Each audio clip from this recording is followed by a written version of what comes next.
2024, we saw a new Labour candidate take the seat for Bournemouth East. It's been more than 15 months since then, so let's see how he's doing now. My guest today is Tom Hayes, MP. Later in the show, Tom is going to be answering a good number of topical questions from local residents, which he hasn't been briefed on beforehand. But I've got some tough ones of my own first. So let's get started. Hi Tom, thanks for coming in. Welcome to the Log In. Thank you. How's it gone first 15 months in office? Well, we've got an office, we've got a team, we've got a heck of a lot of casework actioned, and we're out door knocking every single week. So I'm really pleased about the fact that we've hit the ground running. We're based on Boscombe High Street in a really visible location, and we've got people who come to the door and try and get the support that they need. And that's really what it's about. It's about being available, it's about being accessible. It's fundamentally about, for me, being trusted.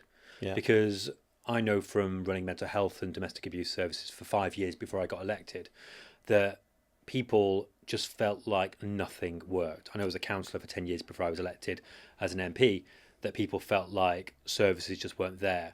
And I think one of the most important things I can do as a Member of Parliament isn't just to deliver improvements for people's lives, but show a different way of doing politics, one which listens to people. On one of the earlier episodes of the podcast, I had another Labour MP, local MP, Neil Duncan Jordan. Neil's had a bit of a checkered time of recent things with your party, hasn't he? What's the latest on that? So my understanding is that Neil's currently an independent MP, but if you look into his heart, you see Labour values. I'm a huge fan of Neil's. You know, when we're up in Parliament, I see a lot of him and we have a good chat. He's a good guy. Do you think it was fair that he had the whip removed? I mean, Neil's own answer to that is that he knew it was a likelihood. If he's going to be persistently organising and seeking to vote against the government, then this was always going to be a risk that he carried. So when he was voted in as a Labour MP. By losing that whip, has in some ways he let down his local constituents, or has he enhanced them? Neil's Neil. Mm-hmm. Neil's looking out for his constituents in the way that he thinks they need to be served. Every MP does things differently. There's a lot of us, and we all have our own approaches.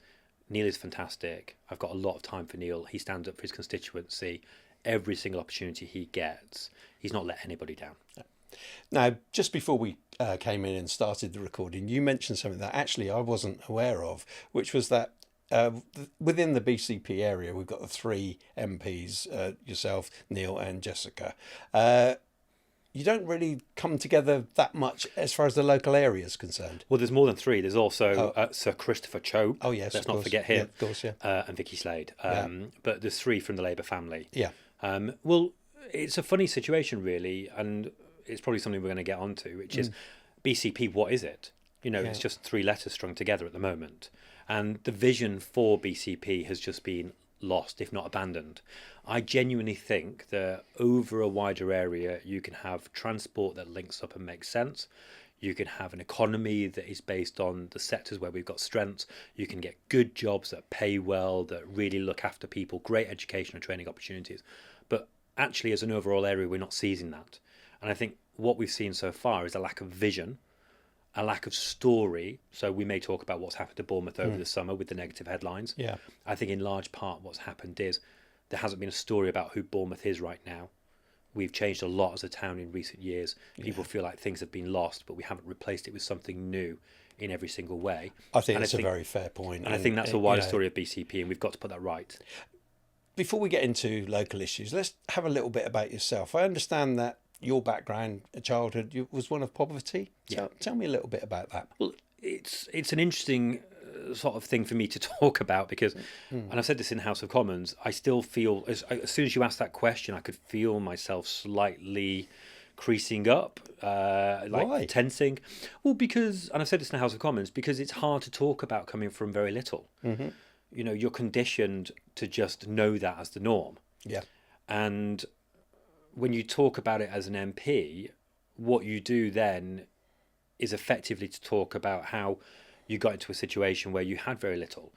My own situation growing up was that I cared for two disabled parents. My dad's passed on now and my mum's still very much around. She will sit at home and she'll watch me on Parliament TV, and when I stand up and talk about my upbringing, she will message me.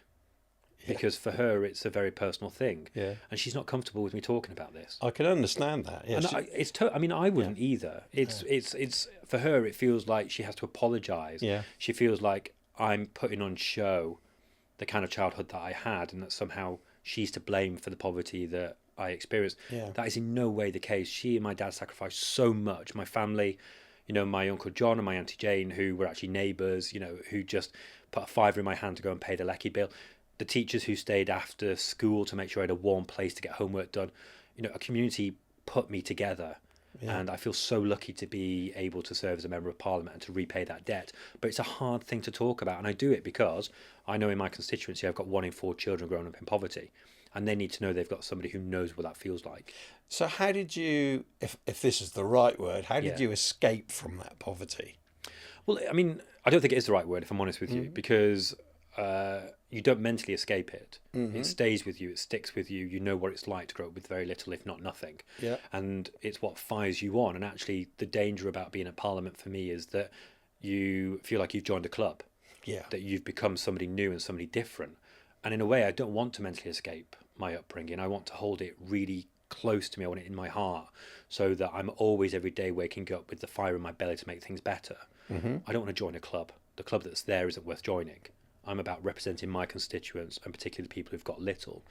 In terms of how did I move on materially, how did I have... Before you do, I mean, you said the club that's there isn't worth joining. What do you mean by that? Well, going around Parliament, you've got a lot of people who have got a different upbringing to my own, and they behave in certain ways. Do they look down on you? No, they don't look down on me because we don't have those interactions. But, I see the way that they interact with each other. I see they interact with others. It's not my way of doing things. I would be remiss of me not to say this, not my party. They are Conservatives. We have a different way of doing things. I don't think it's provocative or antagonistic, to state the truth. They embody a culture of the House of Commons, the House of Parliament, that I don't subscribe to. And it's inevitable, isn't it, when you go to work in a palace, that you're going to have a particular way of doing things which is different to when I ran a domestic abuse charity, where I could barely afford to keep the lights on. Your environment shapes how people behave with each other, and I do think there's something regressive about being based in the palace. I think cross-party, and this is not me taking sides here, I think cross-party, there's been examples... It's not across the board, by the way. No. It's not entirely the case that the Conservative Party is filled with people who I don't want to consort with or don't think behave in ways I would. I'm just saying that where that exists, it is concentrated in that party. Right. Me being neutral, putting balance across as well. There's been a lot of criticism of some members of the Labour Party and the way they've behaved, in particularly in the House of Commons as well. I think politicians generally in this country, and even worse in the United States, I might add, I think they could do with behaving with a bit more decorum. But I don't want you to conflate two things there. What you're doing is having a moral equivalence between Labour and Tories in terms of how they behave in the House of Commons. Your original question was about coming from poverty. And my own experience is that Conservative MPs don't typically come from poverty. Oh no, that's fair. They're not in the House of Commons given that evidence. And in ways that they behave in a very different style to somebody who is from a poor upbringing, in my experience, would behave. So that's the club I don't want to join. That's the point I'm trying to make. And I'm sure that they, as Conservative MPs, will stand up for their constituents and they will represent all of their issues. I'm saying that I've come from poverty. I'm representing a constituency which has got significant pockets of deprivation and poverty, 1 in 4 children who are growing up in poverty right now. That's who I'm there to be the voice of in particular. What are your long-term career aspirations as an MP? Want to be the new leader? To keep being an MP. Keep being an MP is a good career aspiration at this point. Politics are so fluid. Ultimately, I've always had this mentality.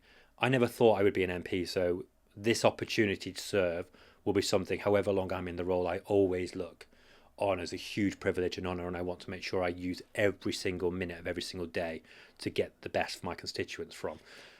But ultimately, there's no point being an MP if you're just wasting time and you're using up space. You have to do things better. So this is what I mean about having a constituency office on a high street in a part of town which is known and still knows disadvantage. It's why I go out knocking on doors every single week, to go into people's doorsteps, their safe place, where they can tell me in their own words exactly what they think. It's just how it should be done. You've got an office in Boscombe.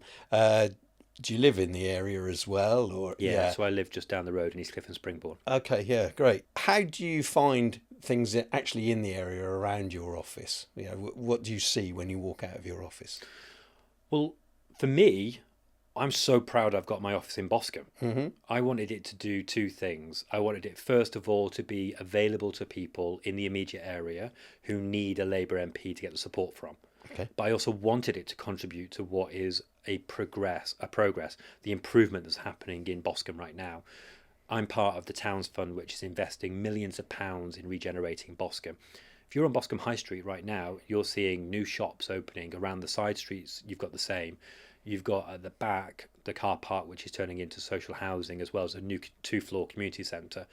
You've got real development happening in Boscombe. It's a really exciting time for the area, and I'm proud to contribute to that. How do you make sure when you're in the Houses of Parliament that your voice is heard amongst 600 MPs? I mean, it's quite a challenge, isn't it? I don't think it is. Yeah. If I'm honest with you. Why? Because the debating chambers are often empty, or something, is it? No. I mean, there's been whole statements or questions where the House has, been almost filled to breaking point. The way it's done there is that you will sit in the green benches and you'll stand up if you want to speak. Yeah. And on the issues that matter to my constituents, I make sure I'm in those debates and that I stand up and speak. So I think I've spoken something like 150 or 160 times. I may need to check that in Parliament, but I've put over 400 questions in. I make sure that I'm always submitting questions to ministers, so they have to answer from the dispatch box. I've had 2 debates that I've secured on both cases. I've secured them on playgrounds, in order to put local people's issues front and centre. So I don't think there's an issue. If you invest the time and you really want to represent, you can do that. But the most important thing actually is going around, knocking on doors, being in community events, having a visible high street, being approachable, even if it means, going to the pub on a Sunday and people coming up and telling you what they care about. Sometimes your partner won't like that, but that's what the situation is. Yeah. It's about being able to listen to what people's concerns are and then going into the House of Commons and representing them. I don't think it's hard to raise your voice. It's not hard to get your voice heard. The thing is about making change happen as a result. Let's look at some of the local issues that you're particularly passionate about. They're in no particular order here. Shoplifters. You've been talking about that in the past few days, haven't you? Why do we need a law referring to assaulting a shop worker specifically? Because doesn't existing legislation already cover that sufficiently? You would think so, but you still have the spate of shoplifting that's happening. So that's more. Sorry, to interrupt. But that's a resourcing issue as well. Yeah, I was going to say it's about enforcement as much as anything. It's about enforcement, but it's also about deterrence. So when I talk with shop workers, they are delighted that there's going to be a new law in the statute book, which is about preventing and protecting them from abuse and harassment and violence. I used to work in retail myself. I put myself through university by working at Woolworths. And at the same time, I also worked at a concert arena to make sure I had enough money to pay my bills. And I honestly think working in retail was one of the best things I ever did. I learned so much. I had a team and community around me. But nobody goes to work in order to be insulted or abused or spat at or punched. And anything that we can do which sends a signal that is not acceptable, and I think putting a new law in the statute book is a really important way of doing that, is critical. It's also about saying to our shop workers, we've got your back, that you aren't forgotten, because we've repealed what had been the effective decriminalisation of shoplifting that was introduced by the Tories, where they wouldn't really have the police investigate or press to prosecution any shoplifting unless it happened to be the case that the values were worth £250 plus. I mean, what signal does that send? We're sending the signal again that we've got your back, that it's safe to go out to work and we're going to protect you. Now, the question of enforcement is critical. There's 40 additional police officers that should be coming into the Dorset area as a result of the government investment, which is fulfilling a manifesto commitment that we were elected upon. They will be there to support the reduction in crime, which includes shoplifting. And also the other things that come up are around e-bike and e-scooter use. Yeah. People are really unhappy about the way in which that's happening dangerously and antisocially. There's a concern about antisocial behaviour. I think unless people feel safe and secure in their homes and in their communities, they won't be able to trust that wider progress can happen. Going back to that figure on policing, I delved a bit into that. Now that is 40 full-time police officers, and there's a few community support officers as well. And but that's 40 across the whole of Dorset, of which half of them are going to be frontline police officers, and then at any given time some of those won't be on duty, or they'll be on holiday or on different shift patterns, whatever. Let's say that meant that 20 at any one time were on duty. That's across the whole of Dorset. Is that really going to make a difference? I don't think that's quite right. Well, tell me what's wrong, because that's what I read. Yeah, I don't think that's quite right. But I take the point that you're making here, which is across the whole region of Dorset, how do you actually spread the numbers appropriately? I think that's a fair point, as well as the question of, is 40 sufficient? Is 40 sufficient is the question. Yeah, I mean, the spread, I think, is a fair question too. Look, we're saying that this is part of the 13,000 police officers coming in nationally. We stated in our manifesto commitments that that was what was affordable. Would we want more police officers? Absolutely. I've got a sneaky suspicion you're going to ask me some questions about the budget. Well, I think it might come up, yeah. Given where we are in the political cycle. Yeah. And what I imagine a lot of your listeners and your people who have asked questions want to know about. Yeah. So, of course, we want to go further. Of course, I want to. But it's about doing what is affordable. Yeah. And I do think, and I certainly, when I speak with police leadership, they say this, they welcome the extra 40 police officers. They welcome that injection. It's also about the police forces around the area, not just in Dorset, be mutually supportive. So you've got that mutual support that happens. Just over the summer, for instance, we saw City of London policing coming into Bournemouth to help with policing during peak points. Yeah. It's about having good relationships by Dorset with other police areas, police forces in other areas, which are themselves seeing an increase and uplift in the numbers of police officers that they're going to have too. So we've had some coming in. Have we had some going out as well because of the London marches particularly? So I mean, that's a good question. I don't know that, if I'm honest with you. Okay. I don't know the answer to that, but Fair I would enough. imagine that as part of that mutual reinforcement, that would happen. You've also got people who will, who will leave the force because it's not the life that they choose. Yeah. And some people who will have sickness. And let's face it, because we've had a police force that's been diminished in numbers recently, those who have been left behind to carry the weight of policing, there's going to be, a real strain they will have felt. It's about rebuilding the police force, not just in terms of numbers, but in terms of existing police officers feeling respected and looked after. Okay, let's move on to parking. Yeah. That's been a real hot potato in Bournemouth over the summer, isn't it? And you've been behind a new initiative, a trial, haven't you? Tell me a bit about that. Yeah, you're completely right. So along the seafront, the side roads there, residents have really been frustrated. They felt like they've shouted time and again before the summer season comes that they just want to have a better situation in terms of stopping illegal and dangerous parking. And frankly, this just wasn't coming from the government. So the previous government, not the Labour government, because it was the Labour government that agreed to my request to bring forward a trial, which was to have London-style parking fines brought in across a part of Bournemouth, so that when people who were coming into the town and were parking, sometimes dangerously, but often they would be illegally parking, they would be deterred by the higher fines. And I just met, before I came and saw you, the council cabinet member who's responsible for parking, who declares it a success, thinks that the numbers stack up in terms of the PCNs that were issued, the parking community notices that were issued, and would like to see a continuation of this, and I certainly would too. I think most people accept that this is a really good idea. I mean, it goes to what you were saying about policing, doesn't Yeah. it? Which is, why do we need a law to protect shop workers? Well, because we've got people breaking the law. Yeah. And when you look at parking along the seafront, it's people frankly taking the pee. Yeah. They're just coming into town, often from outside of town. Great that they're investing money in our local economy, but they should also respect the law. They should respect local people's wishes and prerogatives. I just think that's decent and respectful. Yeah, I totally agree with you. And perhaps it's a good thing we didn't have an air festival this summer. No. No, actually, I love the air festival, but that's... On that point, though, I do think we should get the air festival back. It doesn't have to be the council that pays every pound of that. We should be more entrepreneurial. We should have private operators who want to come into the area, and I know because I've spoken with some of them, being supported by the council to deliver an air festival. But the air festival needs to change too. You know, people are calling for more international, more heritage air festivals. Let's mix it up. It brings people to the town. It's a great source of economic growth for some parts of the town. Let's spread that growth over more area, and let's also make sure the council doesn't have to pay public money to make it happen. Playgrounds. Yes. Now, tell me, what are you doing as far as playgrounds are concerned? Well, I mean, more immediately, why? Yeah. Because in Parliament, there hasn't been any debate about playgrounds for a very long time before my election. So when I held the first debate on playgrounds in January, it was the first in 8 years. It was the longest in 17 years. And the last time there was a long debate was when the Labour government brought forward the first playground strategy, the last playground strategy, as well as £235 million to invest in improvements.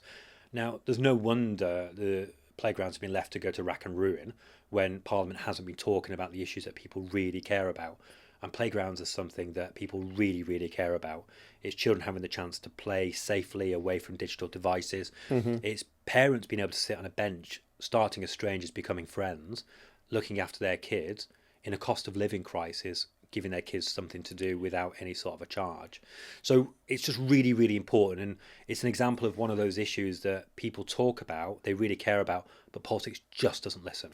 How does it sit with the rationale that you want to build so many new homes as well? Oh, completely alongside that, because we know there's a housing crisis and there's a particular problem with the unaffordability of housing because we haven't built homes. Now, for me, it's not just about building a home. It's not just about giving a family the keys. It's about making sure they've got access to a bus link to the hospital, to a GP practice down the road, that they've got a playground on their doorstep that they can go to, that their school has got enough spaces for their kid to go and sit in and be taught and get a good education. We're not just building homes, you've got to build communities. And actually what's really annoyed me over recent years, and I was a councillor for 10 years, is that we had a government in the Conservatives who were just not prepared to A, build the homes, but B, bringing forward a planning system which allowed for all of those key pieces of community infrastructure to be built too. And also, frankly, starved councils of the cash to protect the existing infrastructure like playgrounds. So I'm really pleased that BCP Council, after a lot of pressure from local campaigners, including myself, are bringing forward nearly £4 million to invest in playgrounds. They've done a consultation. They just now need to crack on with the investment.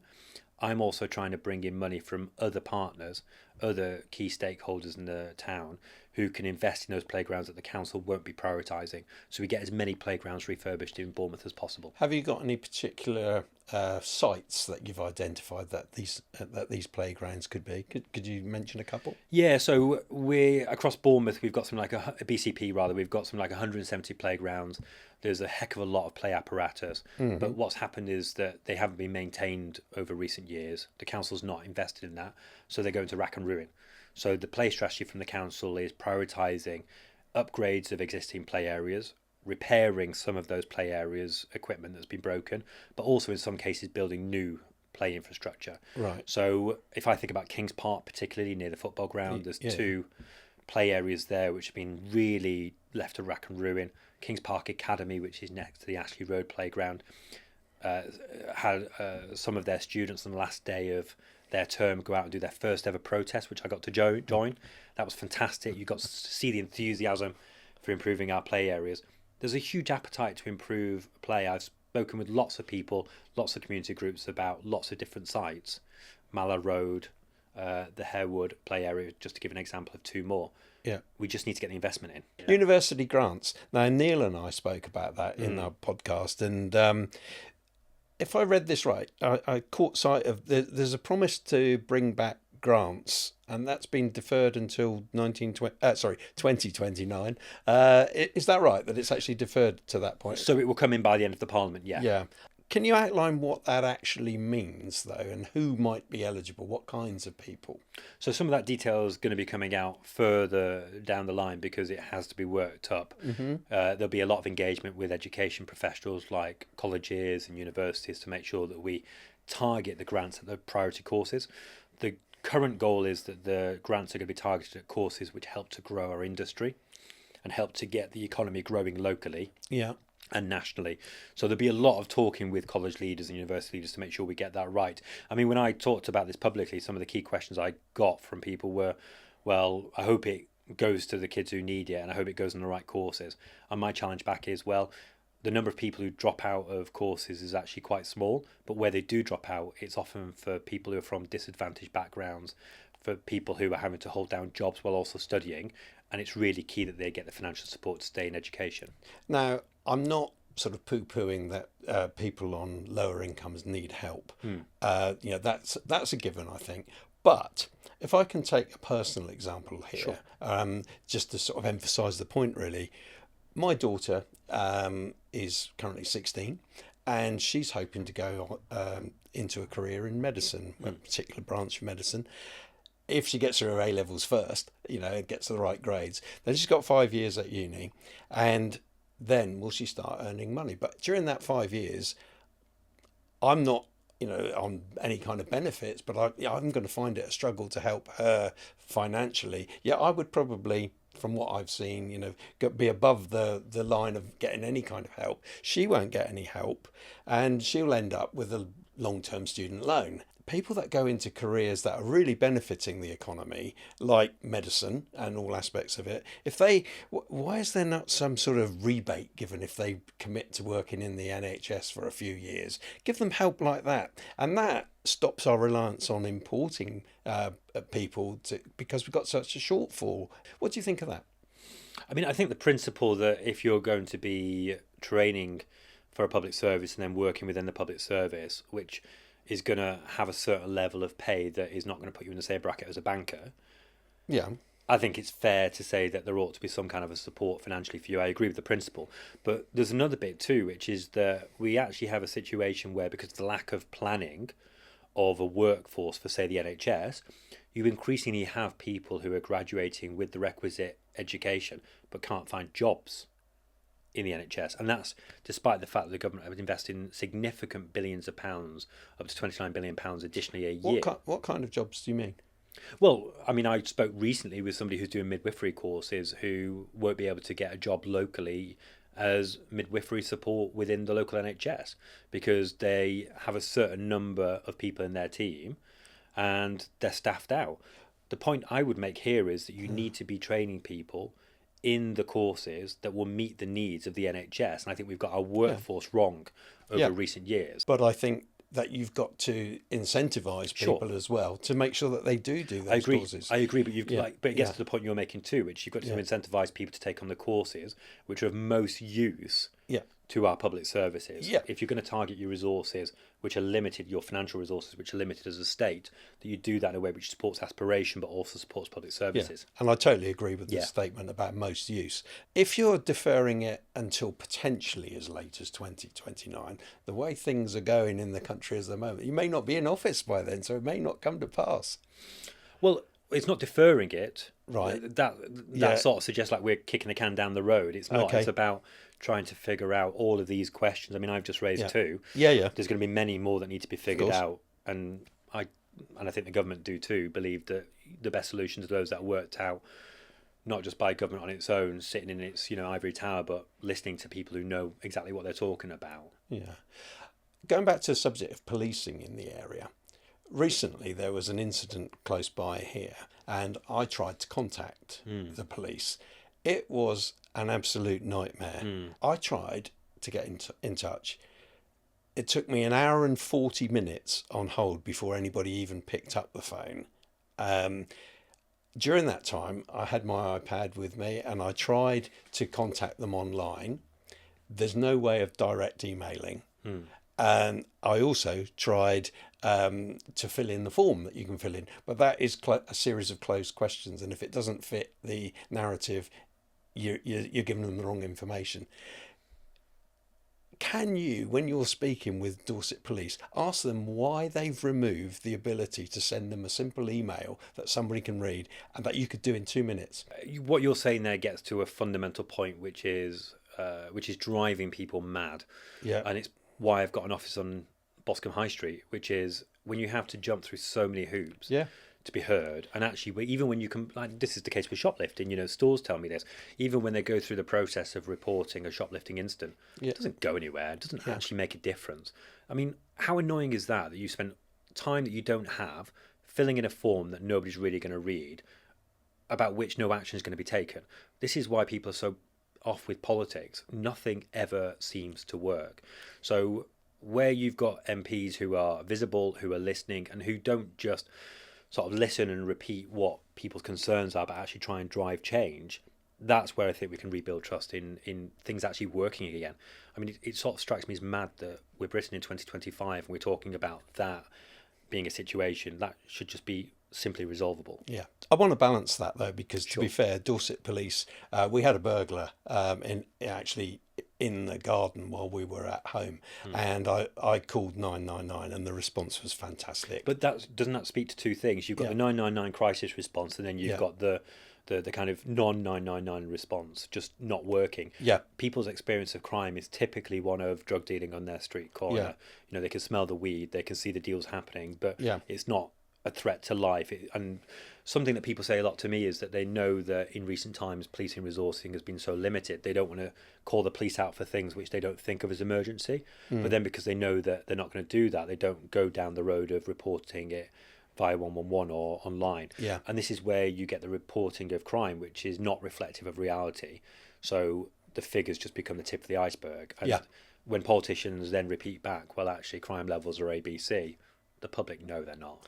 Absolutely correct. Yeah, I'm glad you brought that up, but I didn't have to bring it up in my notes. Good. So I want to go on to questions that have been sent in to me by viewers, and some of these are a bit meaty. It's not my mum, is it?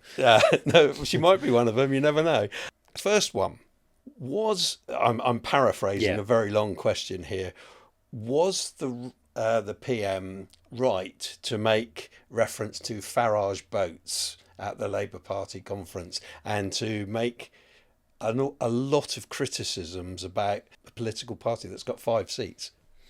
There's 2 bits to that, aren't there? The first thing is, yes, he's right to call them Farage boats, because fundamentally the UK exited the Dublin 3 arrangement, which would have given us greater ability to control our borders, and that happened as a consequence of the Brexit deal that Nigel Farage agitated for.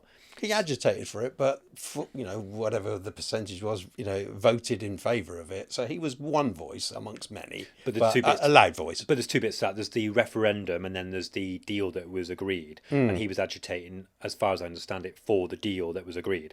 So it's not just his role in the referendum which led to the decision to exit. It's him trying to shape what the deal looks like, which I think is pretty important to be highlighting.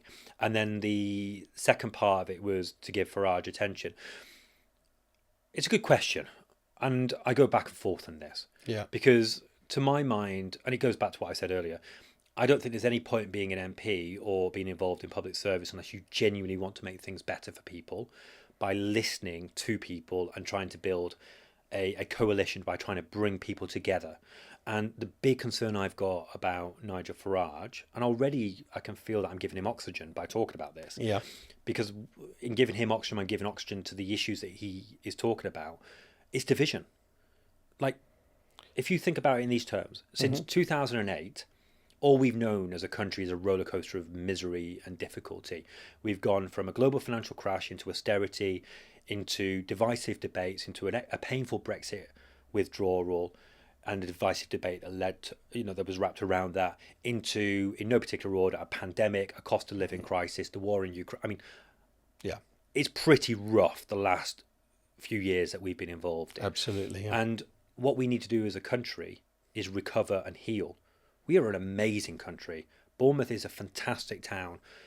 We may have lost our way a little bit in recent years because we've gone through a lot of changes, but we can take advantage of the opportunities that come. And we just need to be able to do that.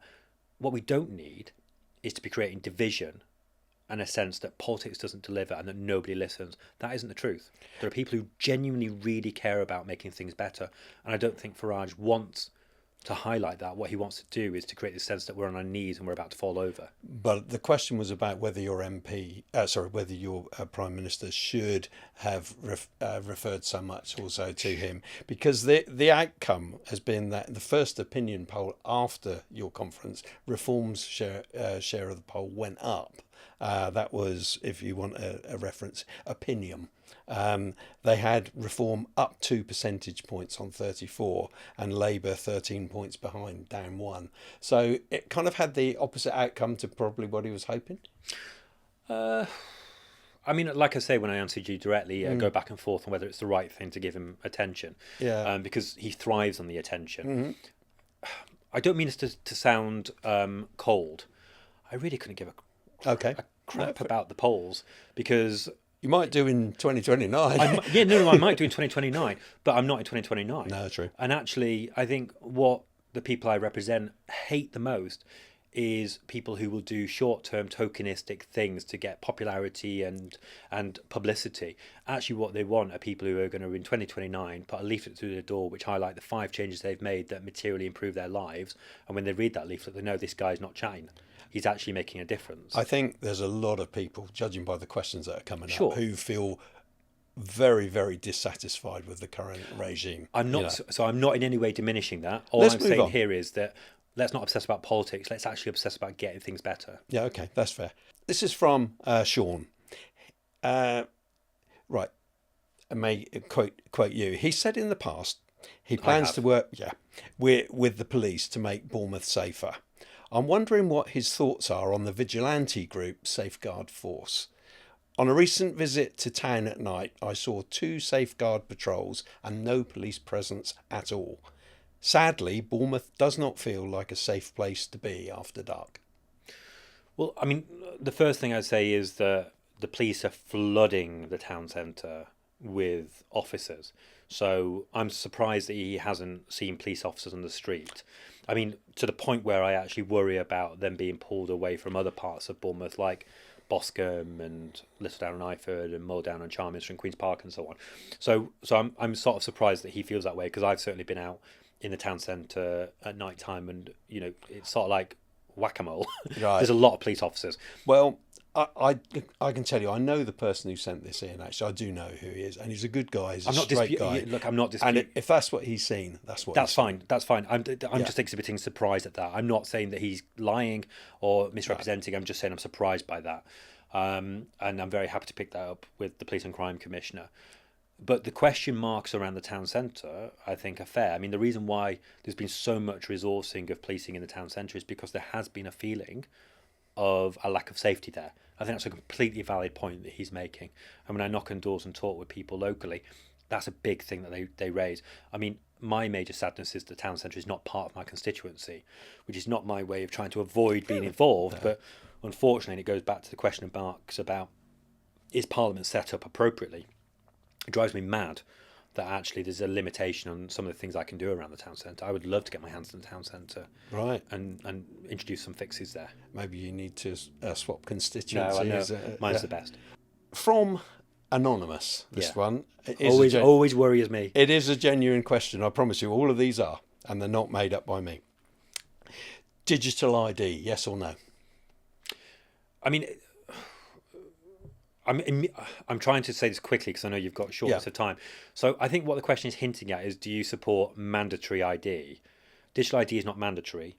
Digital ID is about digitising checks on people's right to work. What's happened is there's been a misrepresentation and misreporting about what digital ID is about. So if you're retired, for instance, you're not going to be looking for a job. You're not going to need digital ID. Right. So I think what the guy, I assume it's a guy. Yeah, I was wrong. actually, Is that a guy? Yeah. Oh, so it's an anonymous guy. Yeah, I know who it is. But you know who it is, but I they know choose who to be it is. anonymous. Yeah. He But wants I think, to keep his name. but then you may know this better than I. Then are they trying to get at the point about is digital ID mandatory or not, and should it be? No, I'll tell you the rest of the comment as well. So why have the government completely ignored the general public consensus on this issue? Government is becoming like China. Use me as an example: a veteran, a homeowner, a landlord, and a higher rate taxpayer. Quote, worked my arse off. If you persist in doing this, I feel that I might leave the UK and go somewhere else. That's paraphrase the rest of it, but that's what he said. Well, I'll start just by saying thank you to him for his service in the armed forces, and I'm glad that he's got that British aspiration to work hard and get on, but he's wrong. He's wrong about the question about us becoming like China. He's wrong about this being around state surveillance, which is what's implied. It is implied, and a lot of people feel that that's a genuine concern. They may feel that, but that's not what the intent of digital ID is. It's about digitising checks on people's right to work, which are not we have national mandatory. insurance numbers already. So why aren't they sufficient? It seems to me that you've got you shouldn't be employing somebody if they can't supply an Well, NI number. let me turn it around. Why are you concerned about digital ID? Well, why? No, that's not fair. Turn it round to the question that people are asking you, which is, But I just answered that question. Well, I don't think so, because people Well, are then genuinely ask the question concerned. again, because I feel like I have. People are genuinely concerned that it's one step towards mandatory ID requirements, plus all the data being retained digitally within one app, that they may not want to be retained that way. So the question is, why is it even needed? Because we have national insurance, and if people are employing people without going through the correct procedures, why not go after them rather than making other people comply with digital ID? That's the kind of questions that we're getting. Yeah. So first of all, I'm not dismissing that people are concerned about these things. I understand that people are concerned. What I'm saying here is, though, what the intent of the policy is, and the intent of the policy is not to do what people are concerned about. Okay. I think people are concerned about it partly, like you say, because there is misinformation. I mean, there is. Yeah. I mean, and also I think there are people who are using this for unhelpful political purposes. I give an example of somebody who was organising a protest against digital ID in Bournemouth that happened to be at an asylum hotel. As far as I know, an asylum hotel isn't a digital data centre. So, we need to be careful here to understand the purpose of the policy, but also recognise that there's a consultation that will be going on around this for people to share their views. I've certainly represented constituents' views and their concerns about this to government, but I've also, as is appropriate, gone back and corrected people's misunderstanding of the policy, and their misunderstanding, not because they don't understand generally what the policy could be about, but because they've seen false reports. I think it goes to that question of, we're living in a very peculiar age around misinformation, and anything that any government brings forward is immediately jumped upon, and it's not given the time to have a debate around it so that people can reach informed decisions. I think what we've done as a society is lost our ability to have a good old argument. Yeah, I think that's a very good point. We're too obsessed with the short tweet, the short post. Actually, things are complicated. We've got a really difficult set of circumstances that we face as a country. We're not going to fix those by having debates in the same number of characters as a tweet. We've got to have a proper good old Barneyan argument about this and get to a better place, because that's how we've done things before as a country. Yeah, I think going back to the comment I made about people being responsible within Parliament and not just shouting across one another. Completely. This is from Lola. We have a huge issue with knife crime in the area, and Jessica Toll, another MP obviously, has been very proactive with supporting anti-knife crime local projects. What are you doing for your constituents? Well, first of all, I completely agree with her. People are very concerned about knife crime that's happening. We've obviously had tragic situations happening locally. Yeah. I think the first thing is to send the message, as I do, that people shouldn't be going out carrying a knife. That's not how they're going to be safe. That's not how they're going to feel safe, because when people carry a knife, it's the quickest way for a knife to be used. Yeah. I used to run a mental health and domestic abuse charity, which also supported victims of violent crime. So I'm sadly very painfully aware of the tragedy that can occur from knife crime. So education is a really big part of that. It's also about deterrence and about enforcement. So the government, for instance, outlawed the zombie knives and the very large knives that can cause so much damage. I suppose one of the big problems there, though, is that the people that are going to carry them don't care that they've been outlawed, and unless you enforce the deterrent. Which then goes to the question of resourcing, doesn't it? Having police officers who are going to be available and are visible. I think it was Sean, the person you were talking about, going to the town centre and feeling reassured that they're going to see a police officer. I think having a named police officer in a community is a really important way of building trust. I know when I was growing up that the people I feared the most were my mum, my dad, and the local bobby, who I knew by name. You know. And that wasn't a very long time ago. I got clipped across the ear by one of those. I find that hard to believe. But we just need to be able to rebuild trust, and I think visibility is a big part of that. I think as a community coming together and saying no, knife crime is unacceptable is really important. We've got some fantastic community champions in Bournemouth and BCP who are doing just that. It's about raising their voices. Sometimes it's not about the MP saying things all the time.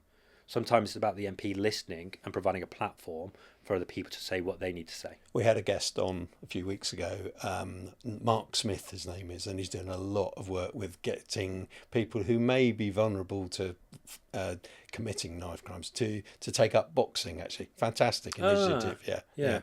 Follow-up question from Lola. Property market. House prices and rents have risen far beyond wages for over a decade.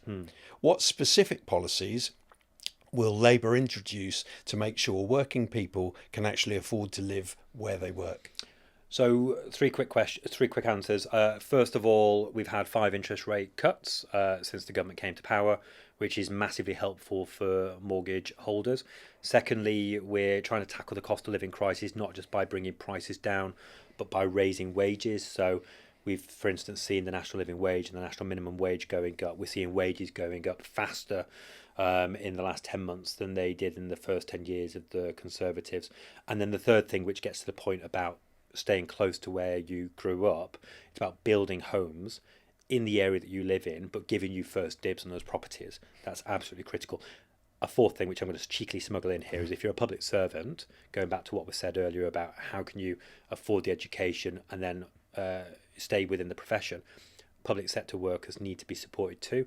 And I'm really pleased that in the Wessex Fields development that will be happening by the Royal Bournemouth Hospital, there'll be at least 500 key worker units. Something I've shouted about. There was a very long question from Nadia, which was basically very dissatisfied with the Labour government. But let me just take one element of it. You know, that this could fill the whole podcast, honestly. I'm not racist. I'm radicalism. And Labour are supporting them by letting them march all over the streets with their faces covered and their hatred for everything this country stands for. Multiculturalism has gone too far, and our government thinks it's acceptable. And if you disagree with it, then you're branded a racist. That's the comment. I mean, we could use up the entirety of the time remaining for me to challenge that back if you like. Yeah. No, because, you know, I'm sorry to push you on this because I know we're limited time. Which part do you want me to focus on particularly? Are people who have been joining the recent march in London, they were referred to... Which march, sorry? I was coming on to it. The one where people were referred to as far right. Were they all far right, in your opinion? Or were they just concerned citizens? The detail is so important in this. Yeah. So we talk about people who are protesting against asylum hotels. Yeah, there was a march, wasn't there? The so-called Tommy Robinson-led march, but there were people in there who were, I would hazard a guess, are not quite the same as Mr. Robinson in their views. But what's your view on that particular march? So I hope this answers the question. I think that you can differentiate between the led and the leaders, and I think that those people who organise protests, which are intended to make people of a different ethnicity, a different colour, just a difference generally, feel less than human, minoritised, abused, devalued. Yeah, Just to finish the point, they really worry me. Yeah, because I want a society where we bring each other together and we lift each other up. Now, are there people who are going on marches? And I'm trying to be specific here while realising there's lots of different types of protests that are happening, which he or she may be referring to. Are all the people who are going on those marches sharing the exact same views as the organisers? No. I mean, I give an example here of talking with somebody who approached me during the summer. Over the summer, I had a sandwich board that I took to different high streets, and the chap came up to me and he started talking about his daughter and how she couldn't go into the local playground because it had just basically deteriorated. And then right at the end, he basically said, it's not right that we're putting up people in asylum hotels. They're getting the 5-star treatment and my kid can't go into a playground. And we had the conversation, which was different then. I challenged him back and said, that's not the reason why your kid isn't going into a playground. But he then was saying he was going on protests. Now, he wants the best for his kid. Yeah. And he's believing that the reason that his kid can't go into a playground is because the government is somehow spending extraordinary sums of money on asylum hotels. Now, that clearly isn't the reason why the playground isn't being invested in. The government isn't investing huge sums of money in asylum hotels, and we're trying to close them. So you've got to differentiate between those who are organising and people who are going to these protests because they think there's a solution. They're not the solution. The thing, I think... Does that answer the question, do you think? In the time that's available, because I appreciate that it's such a long... it's a whole podcast in itself. It is, yeah. Isn't it? And it gets to the heart of politics right now, if I'm honest with you. Yeah. And I mean, if I can put my view, which, you judge me on what I say, but I am not anti-immigration. I mean, you've met my wife this afternoon. She is an immigrant. She works in the NHS. She contributes to our society in a positive way. That is great for the country. Immigrants like that, to me, are very welcome in the country. I am against the drain of funds that is sometimes the case when people come into this country because it's a place that's desirable to come rather than, say, France, for example. Well, then let's quickly talk on, this topic of illegal and legal migration. First of all, I like your wife a lot. She said that I don't look like the typical politician. I'm not tubby and old, apparently. Oh, is that what she said to me? Not like me. She didn't say that. Look, I am the son of an immigrant, an Irish immigrant who came over, and until he was unwell, he contributed towards the economy. He helped to clear a lot of the damage of the Second World War, and he was a builder by trade. And he contributed positively to the economy. He was Irish, but he cared passionately about being in the UK. And there are many, many, many people around Bournemouth in our country who feel the same way, like your wife, who works in the public services. Yeah. That's just taken as granted. Legal migration, which meets the needs of the economy and our society's values, is absolutely a plus. We've been enriched by legal immigration. Where people's first act in coming into the country is to break the law, and then while they're in the country, they may break further laws by, for instance, illegally working, which goes to the point that you're raising here about a person's right to work and digitising the checks on those. It's important to do that. They wouldn't have an NI That's number, unacceptable. would they? Which is partly why digitising the right to work is important. That's unacceptable. What we've inherited is a situation where the Conservatives invested hundreds of millions of pounds in a plan to deport people to Rwanda, which didn't work because they sent nobody there, but they claim it's a deterrent when it didn't deter. Well, your let me just finish, if I may. But your leader did shut that down. And Germany picked up on it, I believe. And just to carry the discussion on there, that was never going to work. It didn't work. We shut that down, and we've invested the money instead in a functioning asylum system. But you still got a huge backlog. We've got a huge backlog that we're having to clear. 35,000 people have been deported from the country. The cost of a hotel per day has gone from £9 million down to £5 million, and we're going to close all hotels as quickly as possible. And I personally inherited 3 asylum hotels in Bournemouth that I don't want open because they're not good for anybody, in particular the person who is living there. You imagine what it's like to be an asylum seeker who may have fled war, famine, torture, whatever it may be, living in a pretty crappy hotel. I've been in them. They're not the 4-star experience people think they are. Some of them are. No, to be fair. No. I mean, have you been in Bournemouth? They're not. Not in Bournemouth. No, I'm talking about. I'm talking about Bournemouth. Okay, Bournemouth's my reference. Yeah. Being surrounded on at least a weekly basis by people who are protesting very heavily against them and making them feel extremely vulnerable. And I think of one particular asylum seeker who was the Minister for Public Health in Afghanistan, who can't go back to Afghanistan because the Taliban will literally murder him. Yeah. And so we've got to remember here that as a society we are compassionate, we are tolerant, we are respectful, but we also need to make sure that people are not in the country illegally and without reasonable grounds. We need to process applications quickly, and where people don't have a reasonable right to remain, they ought to be deported. And that is what the government is trying to speed up. But when the house is on fire, the house is what we inherited. When the house is on fire and you've got a fire extinguisher and you're trying to put out as many flames as possible in this house, it's difficult. And I'm just explaining here that we're working hard, we're doing our best, we're trying to maintain the values of compassion, civility and respect and tolerance, and we're trying to make sure that where illegal behaviours are happening, that is being stamped down on. Are you worried about sleeper cells, terrorists, hidden amongst them? No. You're not? Am I worried about that? I mean, I'm not the Home Secretary, I'm not the Justice Secretary. No, but I you're don't a have citizen access like I am.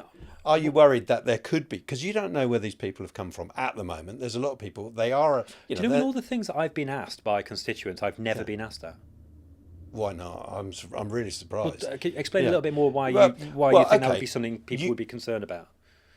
I've heard loads of people say this. I've never had. I can't. I'm struggling to. I'm not calling you a liar, but I'm struggling to believe. I have knocked on 40,000 doors over the last 2 to 3 years, and people routinely will raise on the doorstep questions about illegal immigration. No doubt about that. Yeah. But they've never raised that with me. I'm really surprised because I've heard it mentioned so many times. You're very well. I mean, you appreciate what I mean. Yeah. Well, no, I mean, you're very welcome to come out on the doorstep with me and to kind of experience what I hear in the doors. No, I'm not calling you a liar. No, but it might be interesting to hear that. Yeah, because to hear what people would be raising on the doorstep. Well, this is my question. You don't know the history of a lot of people. They come without any documentation.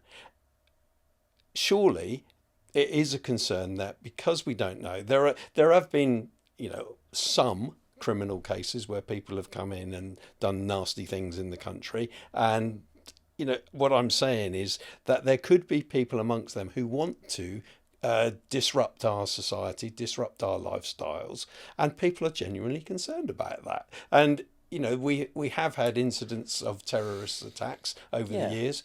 Yeah, it is a fact that we and other countries have been subjected to terrorism attacks.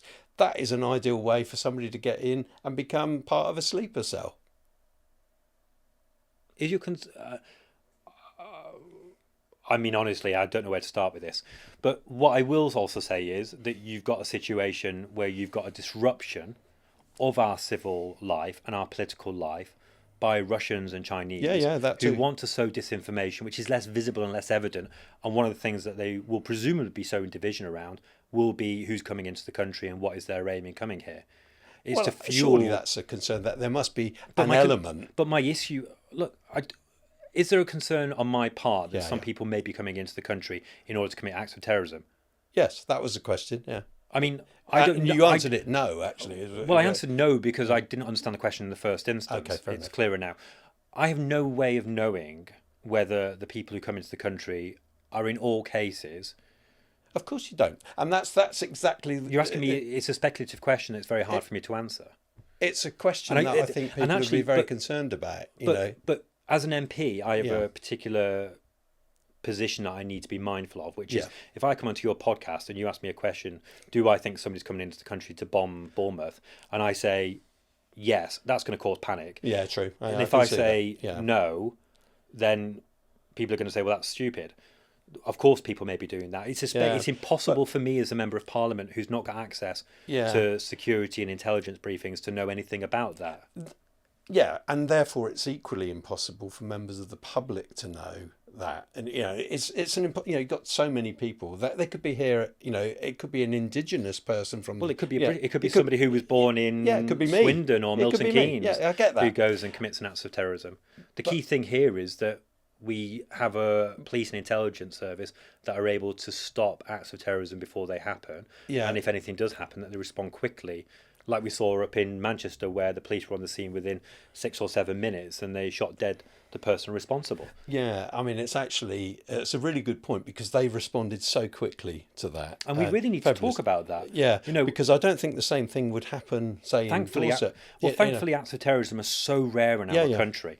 But we should really be pleased, if there is an appropriateness in using that word, we should be relieved that where an act of terrorism did happen, our police were able to respond so quickly and so effectively. I mean, if you want to talk about terrorism, and if that's the kind of point of what you're raising here, I think we should be focusing on that, really. That we've got an intelligence and security system that's able to deter and able to address acts when they happen. I think there's so many questions here that I haven't covered that it would be great if I could get you to come back, because it's a lively debate between us, and I'm trying to push you on things, but we've reached the end of our time. I don't want to keep you any longer. I know you've got another appointment. So thank you for coming in, Tom. It's been a great chat.